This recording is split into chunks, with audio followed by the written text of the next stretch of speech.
is built on nothing less than Jesus' blood and righteousness. I dare not trust the sweetest frame, but wholly lean on Jesus' name.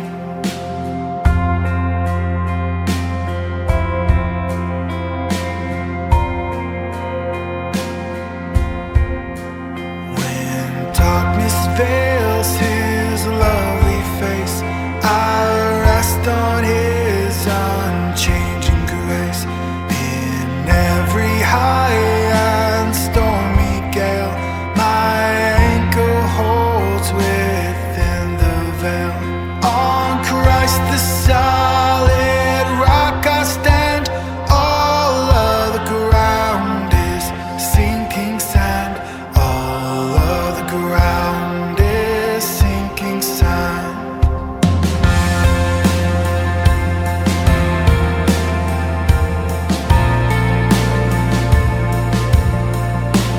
His oath is covenant, His blood support me in the whelming flood. When all around my soul gives way, He then is all my open stay. On Christ the solid rock I stand. All of the ground is sinking sand. All of the ground is sinking sand.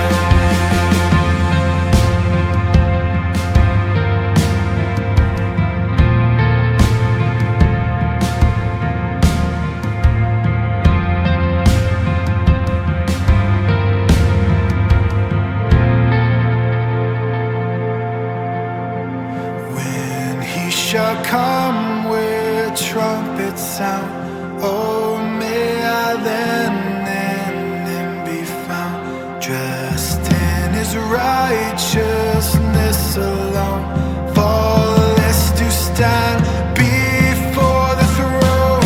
On Christ the solid rock I stand. All of the ground is sinking sand.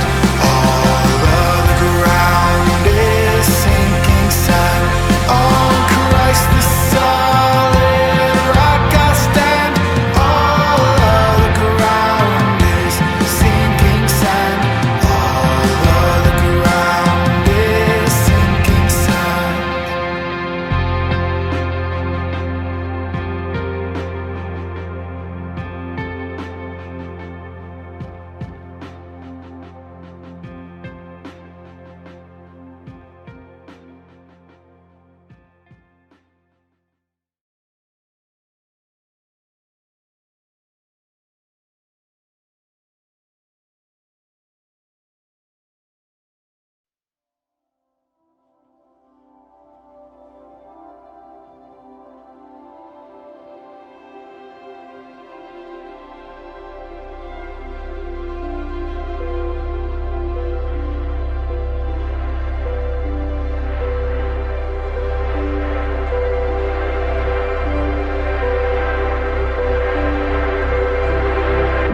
This moment is holy, and I hear you calling.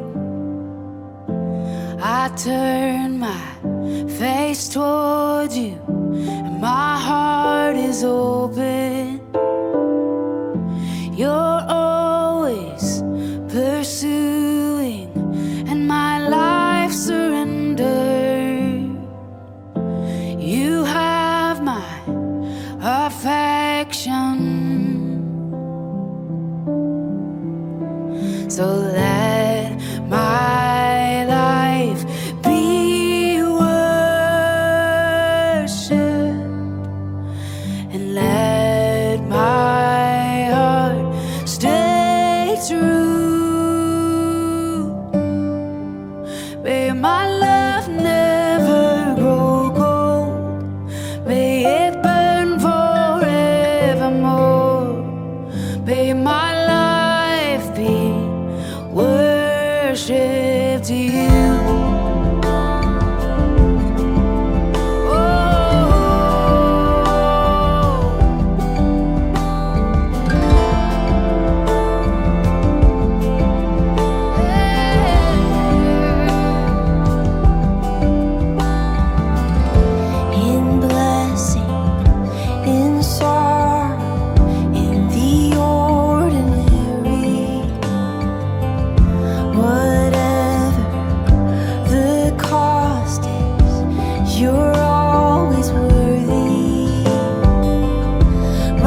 pie in the kitchen sink, let it be worship.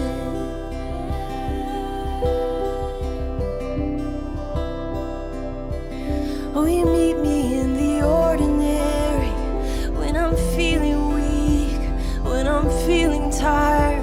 You find me and it's worship.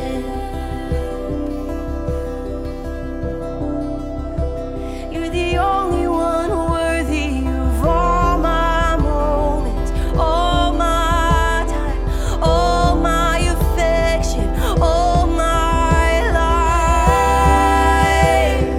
Oh,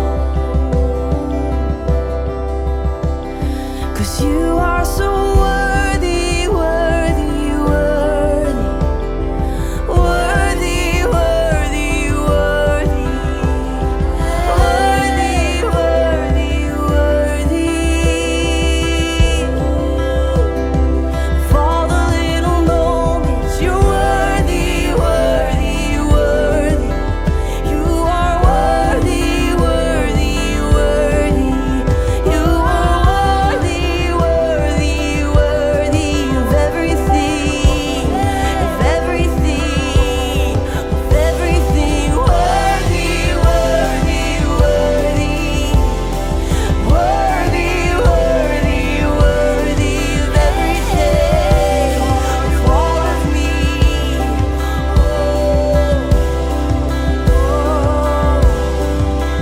You are worthy, worthy, worthy, worthy, worthy, worthy,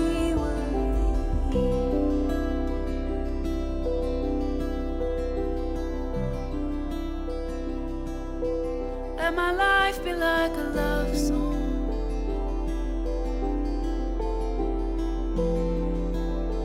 Let my life be like a love song.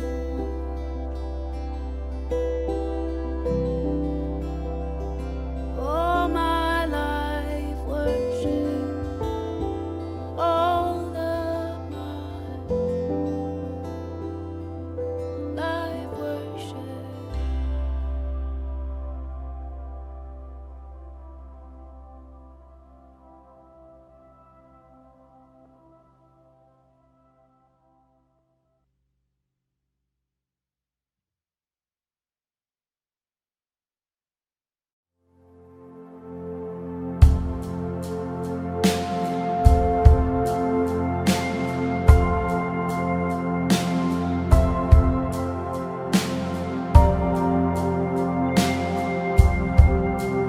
My hope is built on nothing less than Jesus' blood and righteousness.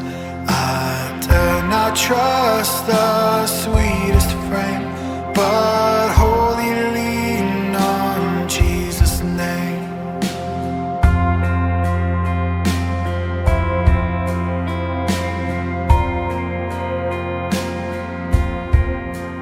When darkness veils his lovely face, I rest on his unchanging grace. In every high and stormy gale, my anchor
Selamat malam Bapak Ibu yang terkasih di dalam Tuhan Yesus Kristus, Shalom. Selamat datang di dalam Oase di episode ke-132. Sebuah momen untuk kita boleh datang dan berdiam bersama dengan Tuhan. Bapak Ibu, kalau katanya bersandar, kenapa kita itu masih khawatir? Kalau katanya taat, kenapa kita memaksa? Kalau katanya percaya, kenapa kita sering kecewa? Apa sih yang kita pahami ketika kita mengaku bahwa aku ini anak Tuhan? Kalau kita anak Tuhan, kenapa kita tidak yakin sama Tuhan?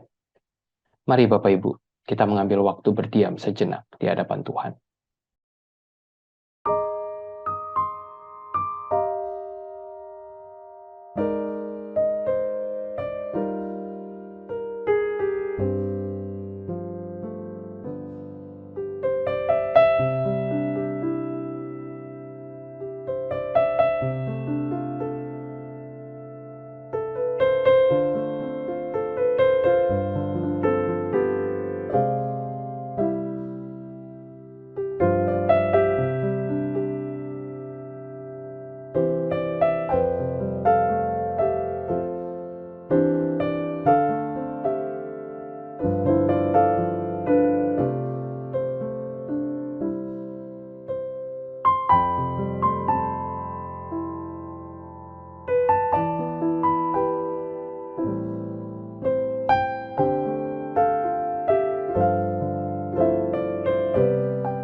Ya Tuhan, biarlah malam ini kami boleh mencari tahu kehendak-Mu, datang kepada Engkau, membawa hati kami, dan mendengarkan suara-Mu. Terima kasih ya Tuhan. Hanya di dalam nama Tuhan Yesus kami berdoa. Amin. Selamat malam, kita berjumpa kembali di dalam Oase episode 8 Januari 2023. Tema pada hari ini adalah orang Kristen yang resah. Satu tulisan menarik dari Darrell Bock. Dia berkata, saya pernah mendengar pidato pengukuhan Richard Moe dari Fuller Seminary, di mana dia berbicara tentang menjadi orang Kristen yang resah. Ungkapan ini tampaknya seperti oksimoron. Oksimoron itu adalah penempatan dua antonim dalam suatu hubungan sintaksis dalam koordinasi atau subordinasi. Contohnya adalah keramatamahan yang bengis. Tetapi pada kenyataannya, menurut Darrell Bock, itu bukan oksimoron. Yang dimaksudkan adalah bahwa kehidupan orang Kristen itu senantiasa dalam proses, sedang diperbaharui Allah. dan setiap hari menemukan betapa besar komitmen Allah untuk memperbarui kehidupan orang Kristen itu. Yang menarik juga adalah Agustinus, seorang teolog yang sangat terkenal.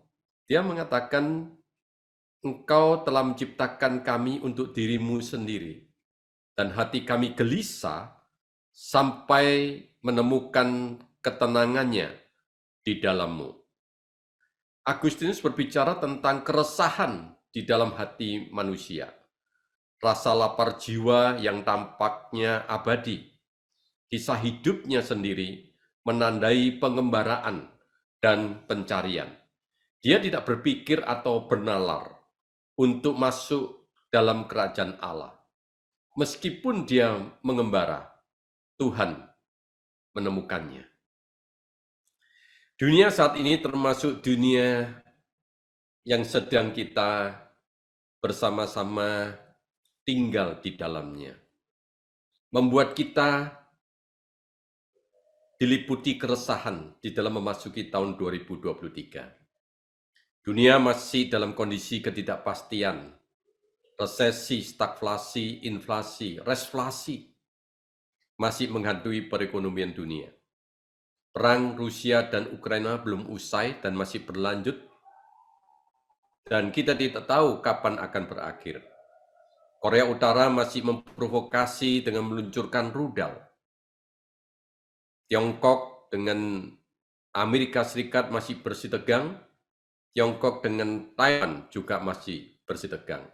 Masih ada konflik geopolitik, krisis pangan, krisis energi yang masih menghantui, pandemi COVID-19 yang belum usai, dan tentunya bencana alam yang melanda berbagai dunia dan juga di Indonesia. Tetapi yang paling membuat kita merasakan keresahan di dalam hidup kita, mungkin di antara kita sedang mengalami konflik keluarga yang menyakitkan, sakit yang berkepanjangan, kesulitan ekonomi yang belum terselesaikan, maupun kesulitan dan problem pelayanan-pelayanan di gereja dan di institusi Kristen lainnya. Itu yang menghalangi kita menikmati hidup kita, dan itulah yang memberikan keresahan di dalam diri kita. Singkat cerita, di antara kita ada yang masih mengalami keresahan ekonomi, keresahan kesehatan, keresahan keluarga, keresahan sosial, keresahan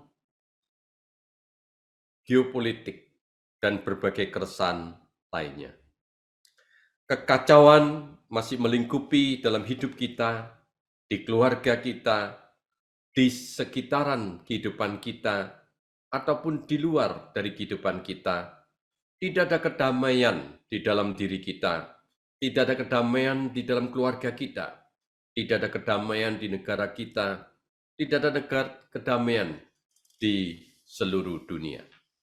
Apalagi kalau kita sebagai orang Kristen membaca kitab pengkhotbah memberikan kepada kita satu pesan yang mengejutkan tentang hidup yang sia-sia. Sehingga mungkin terbesit dalam pikiran kita, sangat sulit bagi kita menikmati hidup selama kita hidup di dunia ini.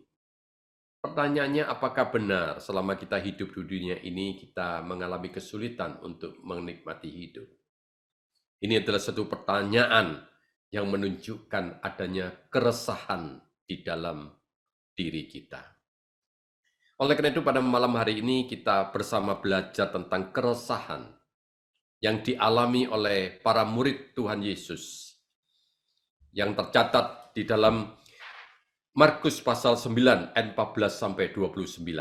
Saya bacakan untuk Bapak Ibu dan sahabat-sahabat muda.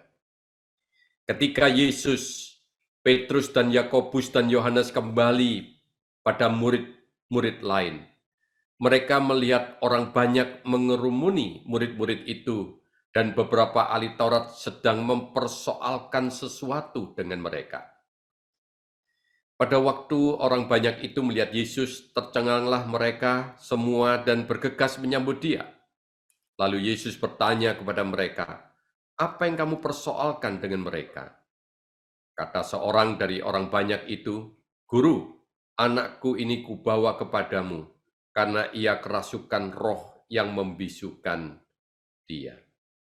Dan setiap kali roh itu menyerang dia, roh itu membantingkannya ke tanah, lalu mulutnya berbusa, giginya berketakan, dan tubuhnya menjadi kejang.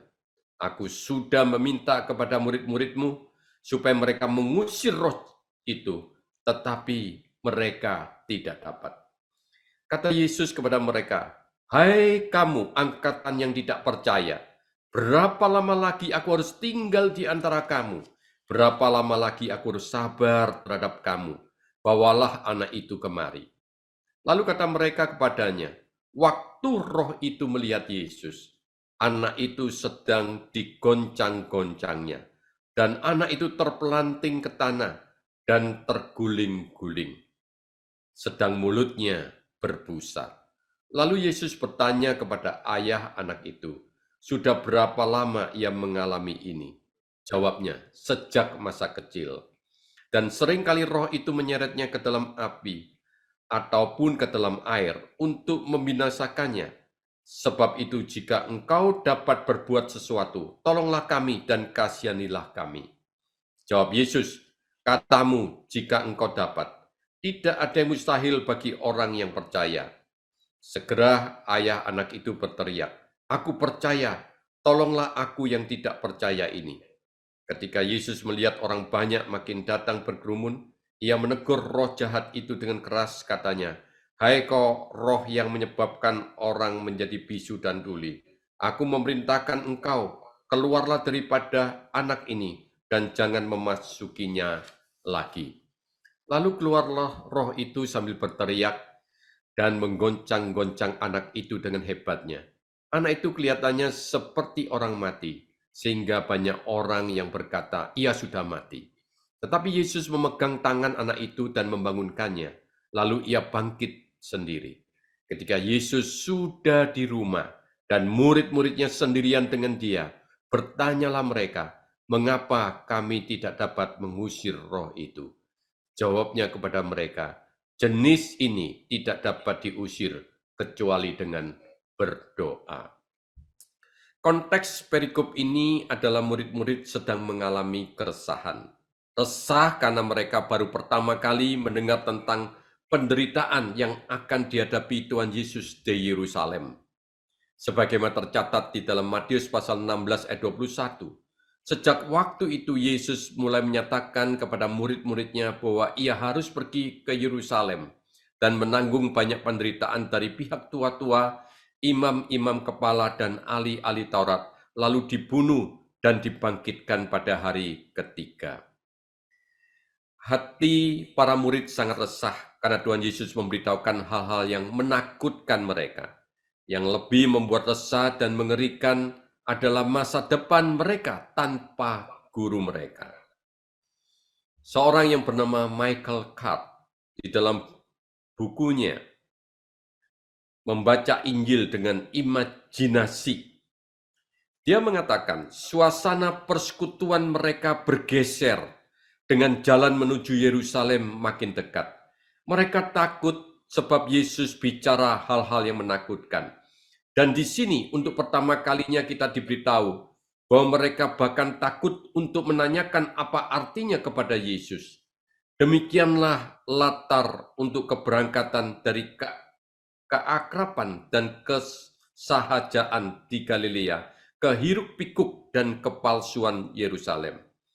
Sebelum berangkat, Lukas melukiskan satu lagi pemandangan yang melengkapi gambaran ketakutan dan ketidakberdayaan para murid. Untuk pertama kali yang kita ketahui, tapi bukan yang terakhir, pecah perdebatan di antara mereka tentang siapa yang terbesar.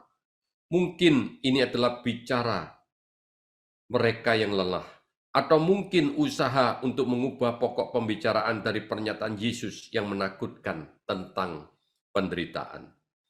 Jawaban dari Yesus sekali lagi menyatakan tentang sifat kerajaannya yang terbalik, radikal.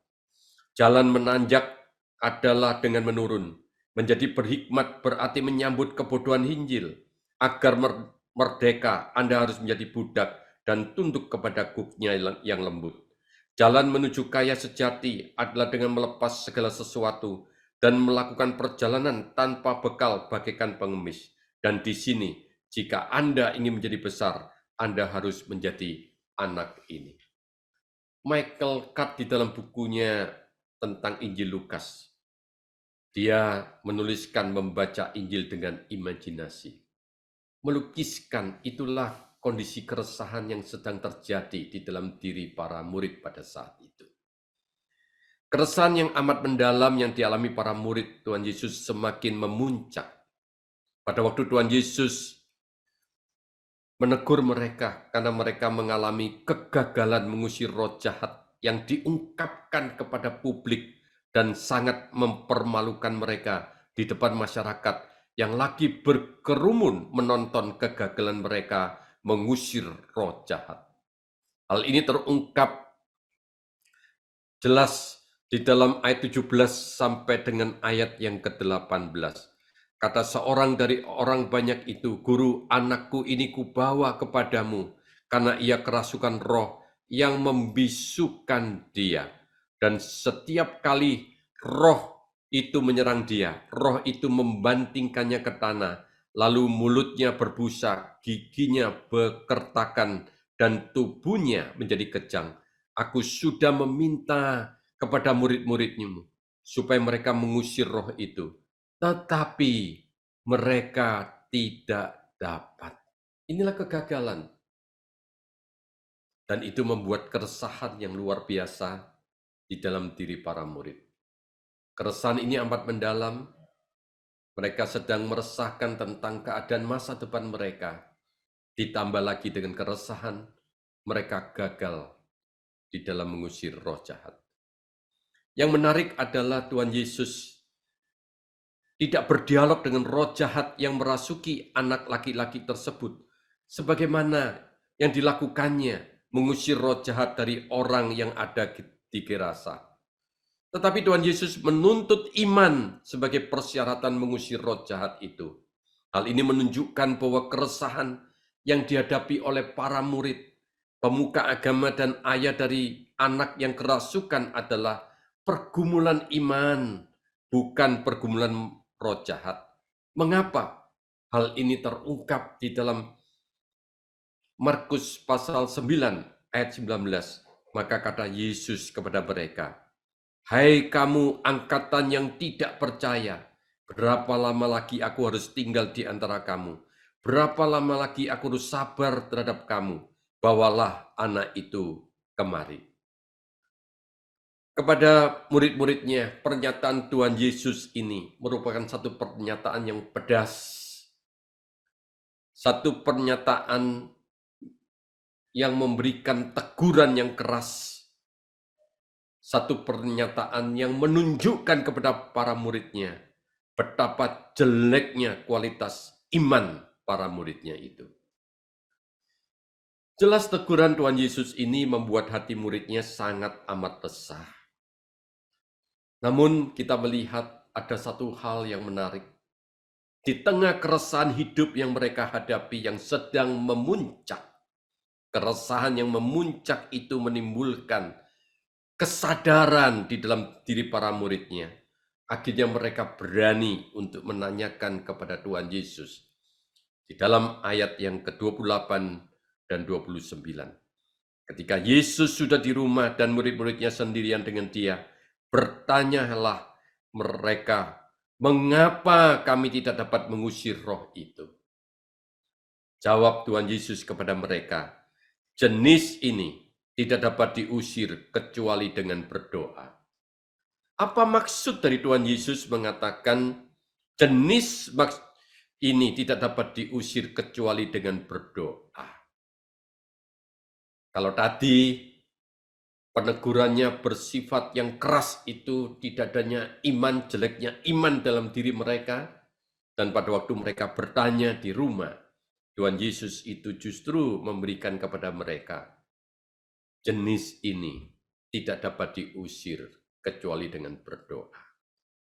Seorang penafsir Alkitab yang bernama Garland menarik komentarnya. Dia mengatakan, Tuhan Yesus menegaskan pentingnya doa. Tetapi maksudnya bukan sejenis mantra ajaib. Namun yang dia maksudkan Yesus secara rutin berdoa sungguh-sungguh. Sehingga Tuhan Yesus menekankan sebuah relasi yang dekat dan bertahan lama dengan Allah Bapa.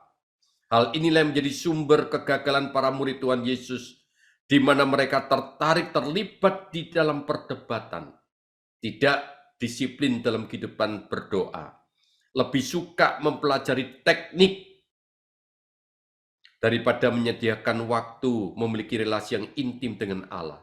Sehingga mereka terjebak mengandalkan keterampilan profesional dan mengandalkan diri sendiri. Garland itu menyatakan, para murid itu memang telah pernah diberikan kuasa oleh Allah untuk mengusir setan, dan mereka berhasil. Tapi nampaknya mereka takabur, mereka tidak lagi bergumul untuk mengusir kuasa roh jahat itu dengan sungguh-sungguh memiliki iman dan berdoa kepada Tuhan.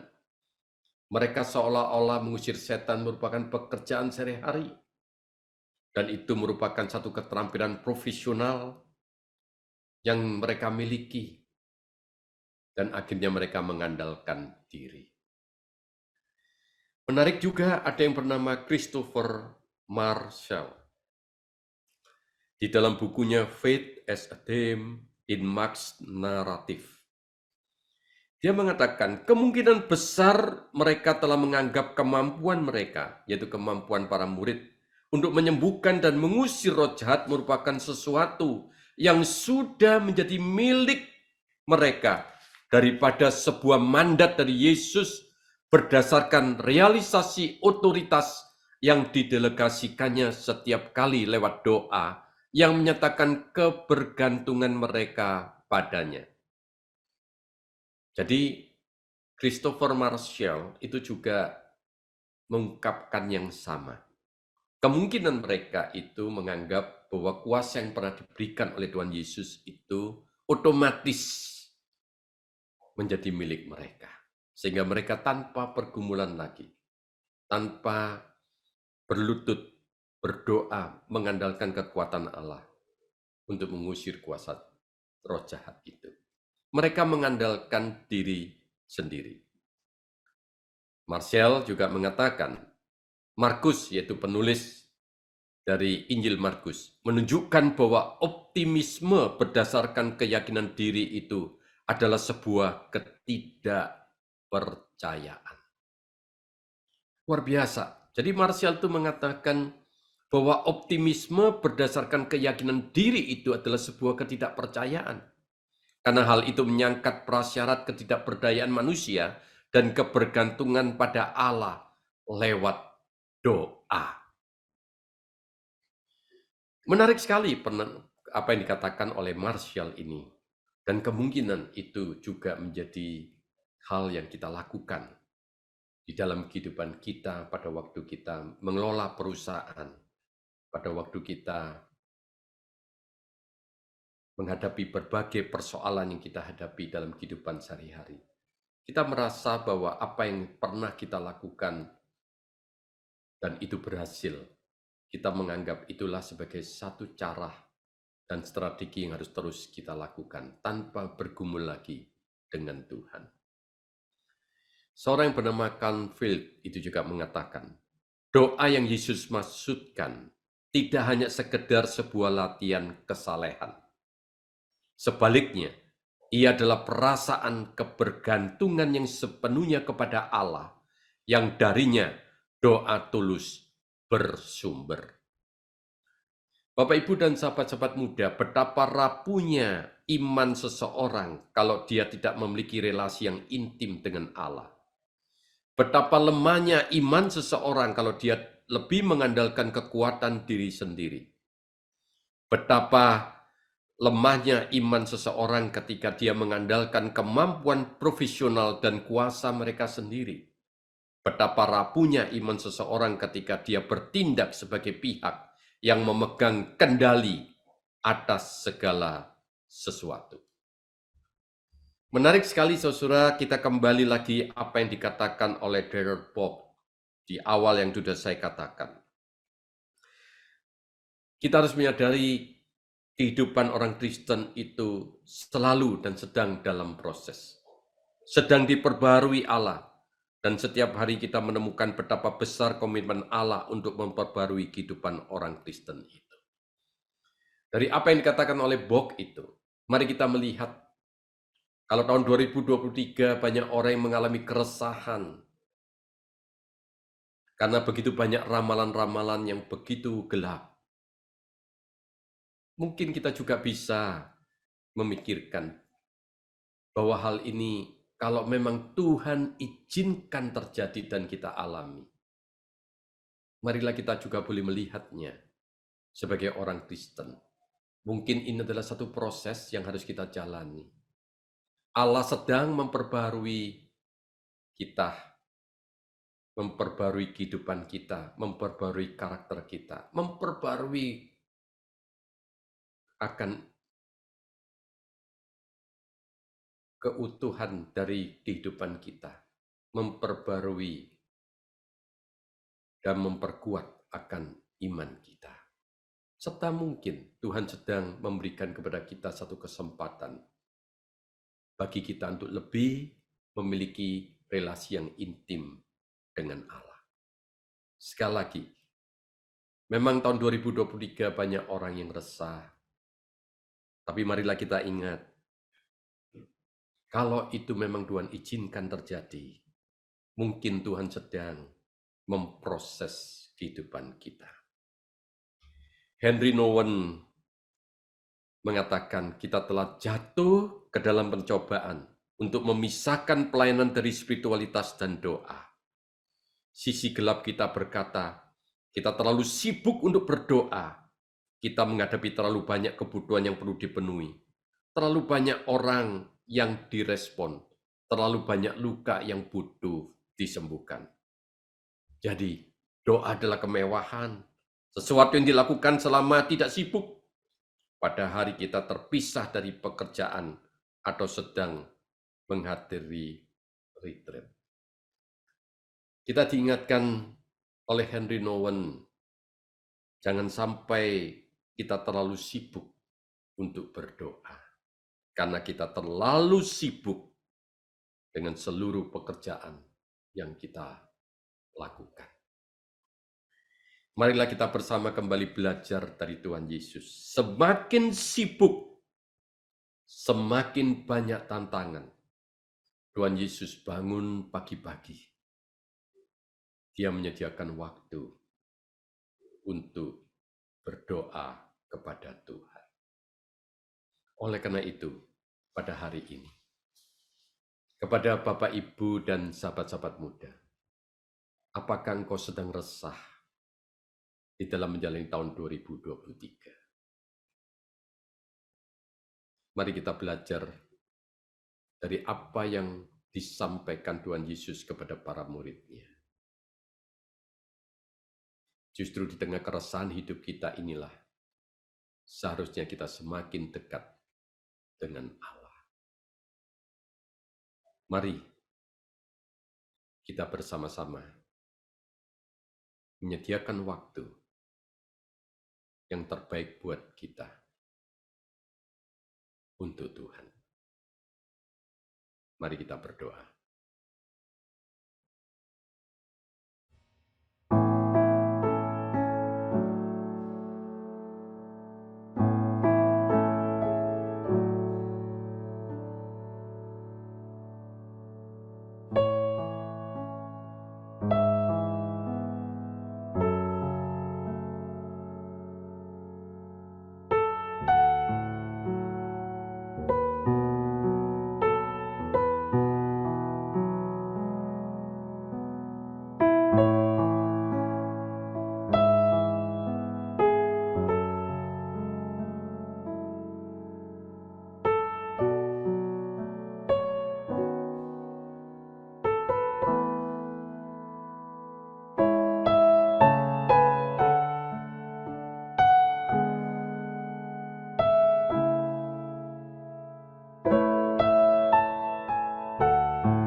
Bapa, terima kasih. Di tengah keresahan para murid Tuhan Yesus, Kau telah mengingatkan mereka untuk memiliki iman yang dibangun melalui relasi yang intim dengan Engkau. Oleh karena itu ya Tuhan, berikan kepada kami satu kemampuan di dalam diri kami, di tengah segala kesibukan yang ada, kami tetap mampu mengalokasikan waktu yang terbaik buat kami untuk datang kepadamu. Sehingga pada waktu kami menghadapi hal-hal yang belum terlihat pada hari ini, tetapi mungkin itu kami alami di dalam tahun 2023. Ya Tuhan, kami boleh siap menghadapinya, kami boleh kuat menghadapinya, dan kami boleh melewati tahun 2023 dengan kemenangan yang Tuhan berikan di dalam hidup kami. Karena kami tahu, kami bisa melewatinya, hanya kami mengandalkan Tuhan di dalam menjalani kehidupan kami sepanjang tahun 2023 ini. Demikianlah ya Tuhan kami berdoa, doa ini jauh dari sempurna, oleh karena itu kami alaskan di dalam nama Tuhan Yesus Kristus. Amin.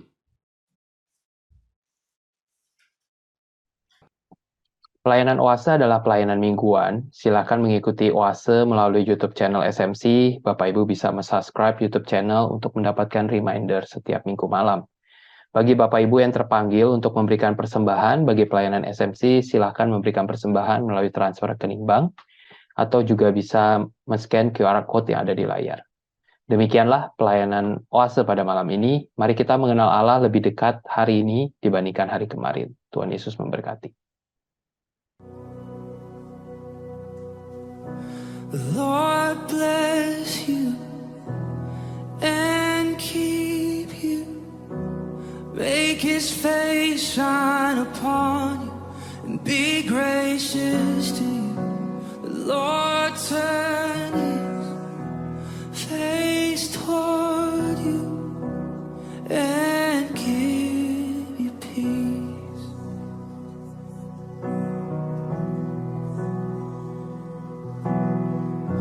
The Lord bless you and keep you. Make His face shine upon you and be gracious to you.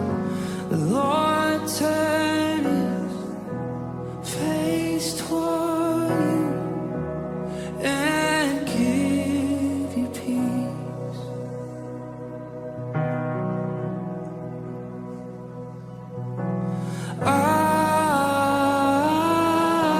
Amen. Amen. Amen. Amen.